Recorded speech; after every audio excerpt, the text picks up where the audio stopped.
ಸ್ನೇಹಿತರೆ, ಭಾರತ ಇಲ್ಲಿವರೆಗೂ 5 ಯುದ್ಧವನ್ನ ಎದುರಿಸಿದೆ.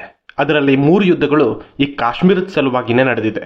Kashmir war of 1947-1948, Bharat Pakistan ಯುದ್ಧ 1965, ಕಾರ್ಗಿಲ್ ವಾರ್ ಆಫ್ 1999. ಇದರಲ್ಲಿ ಲಕ್ಷಾಂತರ ಜನಗಳು, ಸಾವಿರಾರು ಜನ ಸೈನಿಕರು ತಮ್ಮ ಪ್ರಾಣವನ್ನ ಕಳ್ಕೊಂಡಿದ್ದಾರೆ. ಅಲ್ಲದೆ ಅಲ್ಲಿನ ಗಲಭೆಗಳ ಕಾರಣಕ್ಕೆ ಇನ್ನೆಷ್ಟೋ ಜನ ದಾರುಣವಾಗಿ ಪ್ರಾಣ ಕಳ್ಕೊಂಡಿದ್ದಾರೆ.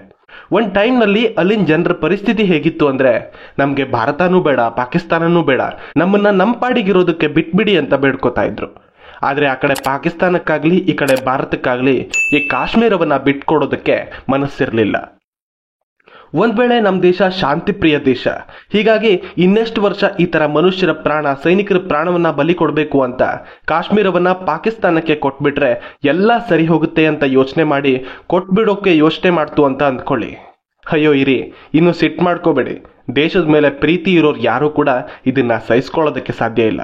ಪ್ರತಿಯೊಬ್ಬರ ರಕ್ತ ಕೂಡ ಈ ಮಾತಿಂದ ಕುದಿಯೋದಕ್ಕೆ ಶುರುವಾಗುತ್ತೆ. ಆ ಮಾತು ಹೇಳಿದವನಿಗೆ ಶಾಪ ಹಾಕಬೇಕು ಅಂತ ಕೂಡ ಅನ್ಸುತ್ತೆ. ಯಾಕಂದ್ರೆ ಈ ಕಾಶ್ಮೀರದ ಭೂಮಿಗಾಗಿ ನಮ್ಮ ಅದೆಷ್ಟೋ ಜನ ಸೈನಿಕರ ಪ್ರಾಣವನ್ನ ನಾವು ಬಲಿ ಕೊಟ್ಟಿದ್ದೀವಿ. ಯಾವ ಕಾಶ್ಮೀರಕ್ಕಾಗಿ ನಮ್ಮ ಸೈನಿಕರು ತಮ್ಮ ಪ್ರಾಣವನ್ನ ತ್ಯಾಗ ಮಾಡ್ತಾ ಇದ್ದಾರೋ, ಯಾವ ಕಾಶ್ಮೀರಕ್ಕಾಗಿ ಶಾಂತಿಯುತವಾಗಿರೋ ಭಾರತ ಕೂಡ ಉಗ್ರ ರೂಪ ತಾಳೋದಕ್ಕೆ ಹಿಂದೆ ಮುಂದೆ ನೋಡೋದಿಲ್ವೋ, ಆ ಕಾಶ್ಮೀರದ ಪ್ರಾಮುಖ್ಯತೆ ಏನು ಅಂತ ಕೂಡ ನಮ್ಗೆ ಗೊತ್ತಾಗ್ಬೇಕಲ್ವಾ?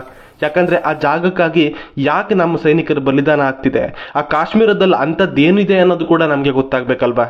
ಅದಕ್ಕಾಗಿ ಈ ವಿಡಿಯೋನ ಮಾಡ್ತಾ ಇದ್ದೀನಿ. ಅದೇ ಭಾರತ ಪಾಕಿಸ್ತಾನಕ್ಕೆ ಕಾಶ್ಮೀರವನ್ನ ಕೊಟ್ರೆ ಏನಾಗುತ್ತೆ, ಈ ಕಾಶ್ಮೀರದ ಸಮಸ್ಯೆ ಏನು, ಮತ್ತು ಕೊನೆಯದಾಗಿ ಈ ಕಾಶ್ಮೀರದಲ್ಲಿರೋ ಪ್ರಜೆಗಳನ್ನ ಭಾರತದ ಪರವಾಗಿ ನಿಲ್ಲುವಂತೆ ಮಾಡೋದಕ್ಕೆ ನಮ್ಮ ಭಾರತ ಸರ್ಕಾರ ಏನ್ ಮಾಡಬಹುದು ಅನ್ನೋದನ್ನ ಕೂಡ ಈ ವಿಡಿಯೋದಲ್ಲಿ ಹೇಳ್ತೀನಿ. ಹೀಗಾಗಿ ಈ ವಿಡಿಯೋ ತುಂಬಾ ಇಂಟ್ರೆಸ್ಟಿಂಗ್ ಆಗಿದೆ. ಪ್ರತಿಯೊಬ್ಬ ದೇಶ ಪ್ರೇಮಿ ಭಾರತೀಯನಿಗೂ ಕೂಡ ಈ ವಿಷಯ ಗೊತ್ತಿರಲೇಬೇಕು. ಹೀಗಾಗಿ ಈ ವಿಡಿಯೋವನ್ನ ಕೊನೆವರೆಗೂ ಮಿಸ್ ಮಾಡದೆ ನೋಡಿ. ಏನಿದು ಕಾಶ್ಮೀರ ಸಮಸ್ಯೆ? ಯಾವುದು ಈ ಕಾಶ್ಮೀರ? ನಮ್ಮ ಹಿಂದೂ ಪುರಾಣಗಳ ಪ್ರಕಾರ ಈ ಕಾಶ್ಮೀರ ಕಶ್ಯಪ ಮುನಿಯ ಕಾರಣದಿಂದ ಜನ್ಮ ಪಡೆಯಿತು ಅಂತ ಹೇಳಲಾಗುತ್ತೆ. ಕಾಶ್ಮೀರ ಅನ್ನೋ ಸಂಸ್ಕೃತ ಪದದ ಅರ್ಥ ನೀರಿನಿಂದ ಜನಿಸಿದ ಪ್ರದೇಶ ಅಂತ ಅರ್ಥ. ಬಹಳ ಹಿಂದೆ ಈ ಪ್ರದೇಶದಲ್ಲಿ ದೊಡ್ಡ ಸರೋವರವಿತ್ತಂತೆ. ಮಹಾಮುನಿ ಕಶ್ಯಪ ಆ ಸರೋವರದ ನೀರನ್ನ ಖಾಲಿ ಮಾಡಿ ಪ್ರಜೆಗಳಿಗೆ ಅಲ್ಲಿ ವಾಸ ಮಾಡೋದಕ್ಕೆ ಹೇಳಿದ್ರಂತೆ. ಈ ಹಿಸ್ಟ್ರಿ ಬಗ್ಗೆ ಡೀಟೇಲ್ ಆಗಿ ಹೇಳ್ತಾ ಹೋದ್ರೆ ಅದೊಂದು ಪೌರಾಣಿಕ ಎಪಿಸೋಡ್ ಆಗುತ್ತೆ. ಹೀಗಾಗಿ ಆ ವಿಷಯ ಈ ವಿಡಿಯೋದಲ್ಲಿ ಬೇಡ, ಮುಂದೆ ಯಾವತ್ತಾದ್ರೂ ಆ ವಿಡಿಯೋವನ್ನ ನಿಮ್ಮ ಮುಂದೆ ತರ್ತೀನಿ. ಇನ್ನು ನಮ್ಮ ಸರ್ಕಾರಿ ದಾಖಲೆಗಳಲ್ಲಿರೋ ಕಾಶ್ಮೀರದ ಹಿಸ್ಟ್ರಿಯ ಬಗ್ಗೆ ನೋಡೋದಾದ್ರೆ, ಕಾಶ್ಮೀರ ಯಾವತ್ತೂ ಭಾರತದ ಅವಿಭಾಜ್ಯ ಅಂಗ. ಇಲ್ಲಿ ಹಿಂದಿನ ತಲೆಮಾರುಗಳಿಂದ ವಾಸ ಮಾಡ್ತಾ ಇದ್ದೋರು ಹಿಂದೂಗಳು ಮಾತ್ರ. ಅನಂತರ 250 BCE ನಲ್ಲಿ ಮೌರ್ಯ ಸಾಮ್ರಾಜ್ಯದ ರಾಜ ಅಶೋಕನ ಸಾಮ್ರಾಜ್ಯದ ಭಾಗವಾಗಿತ್ತು. ಆ ಟೈಮ್ನಲ್ಲಿ ಇಲ್ಲಿ ಬೌದ್ಧ ಮತ ಅತ್ಯಂತ ಪ್ರಚಲಿತಕ್ಕೆ ಬಂದು ಅಫ್ಘಾನಿಸ್ತಾನದವರೆಗೂ ಕೂಡ ವಿಸ್ತರಿಸಿತ್ತು. ಅನಂತರ 7ನೇ ಶತಮಾನದಲ್ಲಿ ಭಾರತದಲ್ಲಿನ ಶಕ್ತಿಶಾಲಿ ಸಾಮ್ರಾಜ್ಯಗಳಲ್ಲಿ ಒಂದಾದ ಕರ್ಕೋಟ ರಾಜವಂಶದ ಆಳ್ವಿಕೆಗೆ ಒಳಪಟ್ಟಿತು. ನಮ್ಮ ಭಾರತದ ಇತಿಹಾಸದಲ್ಲಿ ಅತಿ ಕಡಿಮೆಯಾಗಿ ಕೇಳಿಸೋ ರಾಜಮನೆತನದ ಹೆಸರು ಈ ಕರ್ಕೋಟ ರಾಜವಂಶದ್ದು. ಯಾರಾದರೂ ಹಿಸ್ಟ್ರಿ ಬಗ್ಗೆ ಆಸಕ್ತಿ ಇದ್ದವರಿಗಷ್ಟೇ ಈ ರಾಜಮನೆತನದ ಹೆಸರು ಗೊತ್ತಿರುತ್ತೆ. ಕಾಶ್ಮೀರ, ಪಾಕಿಸ್ತಾನ, ಅಫ್ಘಾನಿಸ್ತಾನ್, ಕಜಕಿಸ್ತಾನ್, ಉಜ್ಬೇಕಿಸ್ತಾನ್ ಮತ್ತು ಇರಾನ್ನ ಕೆಲವು ಪ್ರದೇಶಗಳನ್ನ ಈ ರಾಜಮನೆತನ ತನ್ನ ಹಿಡಿತದಲ್ಲಿ ಇಟ್ಕೊಂಡಿತ್ತು. ಈ ರಾಜಮನೆತನವನ್ನ ಪ್ರಾರಂಭಿಸಿದವನು ಮಹಾರಾಜ ದುರ್ಲಭವರ್ಧನ. ಇನ್ನು ಈ ರಾಜಮನೆತನದ ಪ್ರಖ್ಯಾತ ರಾಜ ಅಂದ್ರೆ ಲಲಿತಾದಿತ್ಯ. ಈತನ ಹೆಸರನ್ನ ಯಾಕೆ ಹೇಳಿದ್ದು ಅಂದ್ರೆ, ಕಾಶ್ಮೀರದಲ್ಲಿನ ಸೂರ್ಯ ದೇವಾಲಯವನ್ನ ಕಟ್ಟಿಸಿದ್ದ ರಾಜ ಕೂಡ ಇದೇ ಲಲಿತಾದಿತ್ಯ. ಅನಂತರ ಅವಂತಿವರ್ಮ ಅನ್ನೋ ರಾಜ ಈ ಮನೆತನದ ರಾಜರನ್ನ ಸೋರಿಸಿ ಕಾಶ್ಮೀರವನ್ನ ತಾನಾಳ್ತಾನೆ. ಇವನ ರಾಜವಂಶದ ಹೆಸರು ಉತ್ಪಲ. ಇವನ ನಂತರ ಲೋಹಾರ ರಾಜಮನೆತನ ಈ ಕಾಶ್ಮೀರವನ್ನ ಆಳುತ್ತೆ.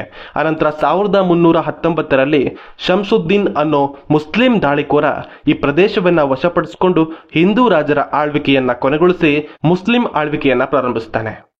ಇವನ ನಂತರ ಇವನ ಕುಟುಂಬದವರೇ ಸುಮಾರು 222 ವರ್ಷಗಳ ತನಕ ಈ ಕಾಶ್ಮೀರವನ್ನ ಆಳ್ತಾರೆ. ಅನಂತರ 1586ರಲ್ಲಿ ಮೊಘಲರು ಈ ಕಾಶ್ಮೀರವನ್ನ ತಮ್ಮ ಆಡಳಿತಕ್ಕೆ ಸೇರಿಸ್ಕೋತಾರೆ. ಅನಂತರ ಸಿಖ್ ರಾಜ ವಶಪಡಿಸ್ಕೋತಾನೆ. ಅವನಿಂದ ಬ್ರಿಟಿಷರು ತಗೋತಾರೆ. ಅನಂತರ ಅದನ್ನ ಬ್ರಿಟಿಷರಿಂದ ಗುಲಾಬ್ ಸಿಂಗ್ ಅನ್ನೋ ರಾಜ 75 ಲಕ್ಷಕ್ಕೆ, ಅಂದ್ರೆ ಅವತ್ತಿನ ಕಾಲದ 75 ಲಕ್ಷಕ್ಕೆ ಖರೀದಿ ಮಾಡ್ತಾನೆ. ಅವನ ನಂತರ ಪ್ರತಾಪ್ ಸಿಂಗ್ ಮತ್ತು ಹರಿಸಿಂಗ್ ಅನ್ನೋರು ಕೂಡ ಈ ಕಾಶ್ಮೀರವನ್ನ ಆಳ್ತಾರೆ. ಈ ಹರಿಸಿಂಗ್ ಕಾಶ್ಮೀರವನ್ನ ಆಳ್ತಾ ಇದ್ದ ಟೈಮ್ನಲ್ಲಿ ರಾಜ ಹರಿಸಿಂಗ್ಗೆ ಅಲ್ಲಿನ ಬಹುಸಂಖ್ಯಾತರಾಗಿದ್ದ ಮುಸ್ಲಿಮರು ಸ್ವತಂತ್ರ ದೇಶ ಬೇಕಂತ ಕೇಳ್ತಾ ಇರೋದು ಗೊತ್ತಾಗುತ್ತೆ. ಹಾಗೊಂದ್ ವೇಳೆ ಆ ಬೇಡಿಕೆ ಜೋರಾದ್ರೆ ಕಾಶ್ಮೀರ ತನ್ನ ಕೈ ತಪ್ಪಿ ಹೋಗುತ್ತೆ ಅಂತ ಅರ್ಥ ಮಾಡಿಕೊಂಡ ರಾಜ ಹರಿಸಿಂಗ್ ತನ್ನ ಪೊಲೀಸ್ ಫೋರ್ಸ್ ಅನ್ನ ಗಟ್ಟಿ ಮಾಡ್ಕೋತಾನೆ. ಮುಂದೆ ಆ ಗಲಾಟೆಗಳು ಜೋರಾದಾಗ ಅವನಿಂದ ಆ ಗಲಾಟೆಯನ್ನ ಸಮರ್ಥವಾಗಿ ಎದುರಿಸೋದಕ್ಕೆ ಅವನ ಈ ನಡೆ ಸಹಾಯವಾಗುತ್ತೆ. 13 ಜುಲೈ 1931ರಲ್ಲಿ ನಡೆದ ಪೊಲೀಸ್ ಶೂಟಿಂಗ್ನಲ್ಲಿ 21 ಜನ ನಾಗರಿಕರು ಪ್ರಾಣ ಕಳ್ಕೋತಾರೆ. ಇದೆಲ್ಲ ಘಟನೆಗಳು ಅಲ್ಲಿನ ಮುಸ್ಲಿಂ ಲೀಗ್ ಪಾರ್ಟಿಗೆ ರಾಜ ಹರಿಸಿಂಗ್ನ ವಿರುದ್ಧ ಜನರನ್ನ ಎತ್ತಿಕಟ್ಟೋದಕ್ಕೆ ಅಸ್ತ್ರವಾಗಿ ಉಪಯೋಗವಾಗುತ್ತೆ. ಅವರು ಅಲ್ಲಿನ ಮುಸ್ಲಿಮರನ್ನ ಭಾರತ ವಿರೋಧಿಗಳಾಗುವಂತೆ ಮ್ಯಾನಿಪ್ಯುಲೇಟ್ ಮಾಡೋದಕ್ಕೆ ಪ್ರಾರಂಭಿಸ್ತಾರೆ. ನಂತರ ಶೇಖ್ ಅಬ್ದುಲ್ಲಾ ಅನ್ನೋ ವ್ಯಕ್ತಿ ಕಾಶ್ಮೀರ್ ಮುಸ್ಲಿಂ ಕಾನ್ಫರೆನ್ಸ್ ಅನ್ನೋ ರಾಜಕೀಯ ಪಕ್ಷವೊಂದನ್ನು ಪ್ರಾರಂಭಿಸ್ತಾನೆ. 1941ರಲ್ಲಿ ಈ ಪಾರ್ಟಿ 2 ಭಾಗವಾಗಿ ಒಡೆದು ಹೋಗುತ್ತೆ. ಯಾಕಂದ್ರೆ ಮಾರ್ಚ್ 1940ರಲ್ಲಿ ಮುಸ್ಲಿಂ ಲೀಗ್ ಭಾರತವನ್ನ 2 ಭಾಗವಾಗಿ ವಿಂಗಡಣೆ ಮಾಡಬೇಕು ಅಂತ ಕರೆ ಕೊಡುತ್ತೆ. ಆದರೆ ನ್ಯಾಷನಲ್ ಕಾನ್ಫರೆನ್ಸ್ ಪಾರ್ಟಿಯಲ್ಲಿನ ಅರ್ಧದಷ್ಟು ಜನಕ್ಕೆ ಇದು ಇಷ್ಟ ಇರಲಿಲ್ಲ. ಇನ್ನರ್ಧ ಜನಕ್ಕೆ ಇದು ಆಗ್ಲೇಬೇಕಾಗಿದ್ದ ಕೆಲಸವಾಗಿತ್ತು.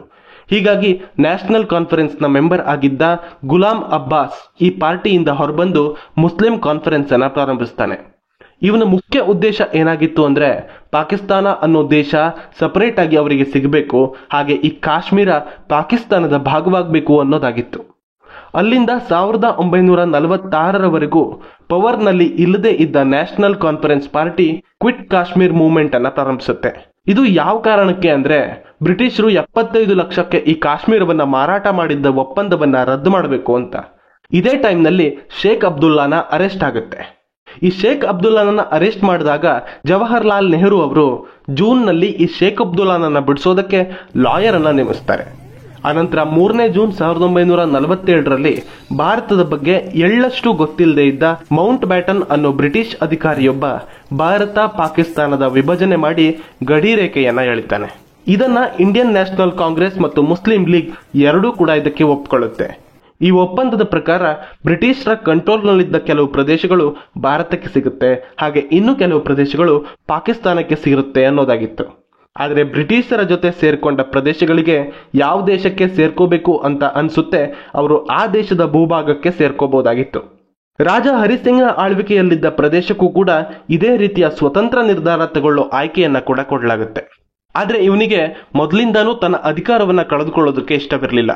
ಭಾರತ ಪ್ರಜಾಪ್ರಭುತ್ವವನ್ನ ಪಾಲಿಸುತ್ತೆ ಅಂತ ಗೊತ್ತಾದಾಗ ತನ್ನ ಅಧಿಕಾರ ಹೋಗುತ್ತೆ ಅನ್ನೋದು ಇವನಿಗೆ ಅರ್ಥವಾಗಿತ್ತು.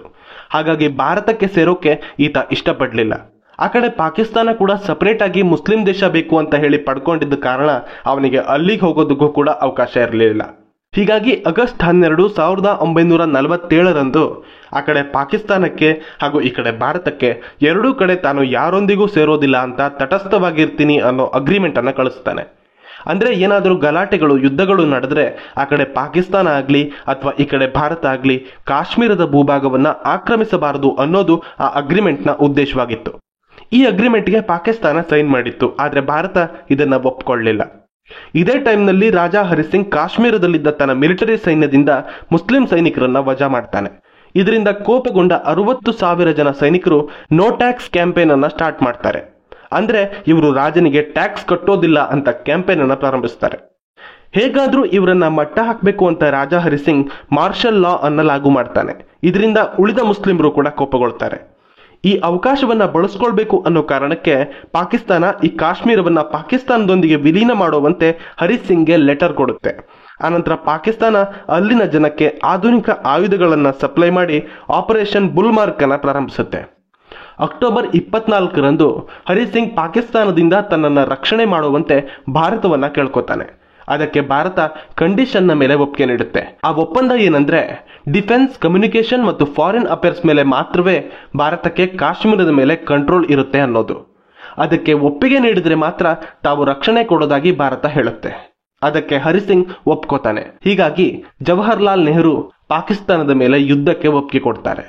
ಹಾಗಾದ್ರೆ ನೆಹರು ಯಾಕೆ ಕೇವಲ ಈ 3 ವಿಷಯದ ಮೇಲೆ ಮಾತ್ರ ಕಾಶ್ಮೀರದ ಕಂಟ್ರೋಲ್ ಅನ್ನ ಬಯಸಿದ್ರು? ಪೂರ್ತಿಯಾಗಿ ಯಾಕೆ ವಿಲೀನ ಮಾಡ್ಕೊಳ್ಳಿಲ್ಲ? ಮತ್ತೆ ಈ ಕಾಶ್ಮೀರವನ್ನ ಪಾಕಿಸ್ತಾನ ಪಡೆದುಕೊಂಡ್ರೆ ಏನಾಗ್ತಾ ಇತ್ತು ಅನ್ನೋದನ್ನ ಮುಂದಿನ ವಿಡಿಯೋದಲ್ಲಿ ಹೇಳ್ತೀನಿ. ಯಾಕಂದ್ರೆ ವಿಡಿಯೋದ ಲೆಂತ್ ಈಗಾಗಲೇ ತುಂಬಾ ಜಾಸ್ತಿ ಆಗಿದೆ. ಈ ವಿಡಿಯೋ ಇನ್ನೆರಡು ದಿನಗಳಲ್ಲಿ ನಿಮ್ಮ ಮುಂದಿರುತ್ತೆ. ಅಲ್ಲಿವರೆಗೂ ನಮ್ಮ ಕನ್ನಡ ಕದಂಬ ಚಾನೆಲ್ ಅನ್ನ ಸಬ್ಸ್ಕ್ರೈಬ್ ಮಾಡಿ. ಈ ವಿಡಿಯೋದ ಪಾರ್ಟ್ 2 ಅಪ್ಲೋಡ್ ಆದ ಮೇಲೆ ಆ ವಿಡಿಯೋ ಈ ಸ್ಕ್ರೀನ್ ನ ಎಡಗಡೆ ಕಾಣಿಸುತ್ತೆ. ಅಲ್ಲಿ ಕ್ಲಿಕ್ ಮಾಡೋ ಮೂಲಕ ನೀವು ಆ ವಿಡಿಯೋವನ್ನ ನೋಡಬಹುದು. ಧನ್ಯವಾದಗಳು.